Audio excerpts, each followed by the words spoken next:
دنیا بھر میں جیو ایکسپریس نیوز کے ناظرین کو اپنے نیوز کاسٹر مجین حسین بلال کی طرف سے السلام علیکم۔ خبر شامل کرتے ہیں ضلع منڈی بہاؤالدین سے، جہاں پھالیہ میں استقبال بہار پر سالانہ جشن نیزہ بازی کا شاندار انعقاد ہوا۔ مقابلہ جات میں ملک بھر سے 35 ہارس کلبوں سے تعلق رکھنے والے سینکڑوں گھڑ سواروں اور گھوڑوں نے شرکت کی۔ پہلی پوزیشن رانا لطیف آف بیلووال کے کلب نے حاصل کی، جبکہ سنگل ٹرافی ینگ رائڈر 13 سالہ سوار ہاشم حیات گوندل آف کوٹ بلوچ نے جیت لی۔ جشن نیزہ بازی کا انعقاد پھالیہ کے نواحی علاقہ گجن میں پیر سید برکت علی شاہ بخاری کے سالانہ عرس پاک پر کیا گیا، جس کی صدارت سجادہ نشین پیر سید کیسر عباس بخاری قادری کلندری نے فرمائی۔ نمایاں پوزیشن حاصل کرنے والے گھڑ سواروں کو ٹرافیاں دی گئیں۔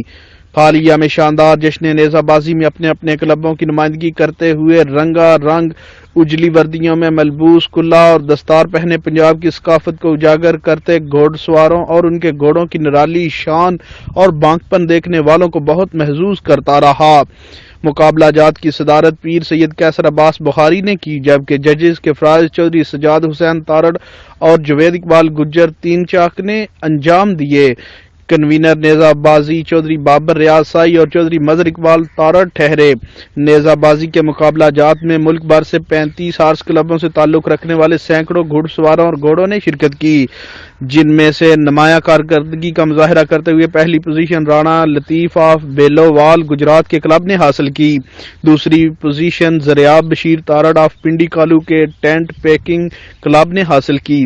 تیسری پوزیشن کے حقدار فیصل الطاف بسال کے کلب فخر بسال نے حاصل کی، جبکہ سنگل ٹرافی ینگ رائڈر 13 سالہ سوار ہاشم حیات گوندل آف کوٹ بلوچ نے جیت لی۔ شدید سردی کے باوجود شائقین کی بڑی تعداد جیتنے والے گھڑ سواروں کی پذیرائی کرتے رہے۔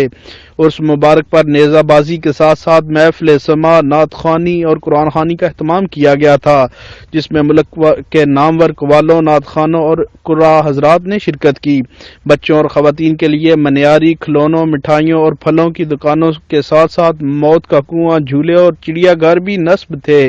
کیمرہ مین نوید افضل کے ساتھ report Hafiz Abu Bakar Siddique, staff reporter Geo express news.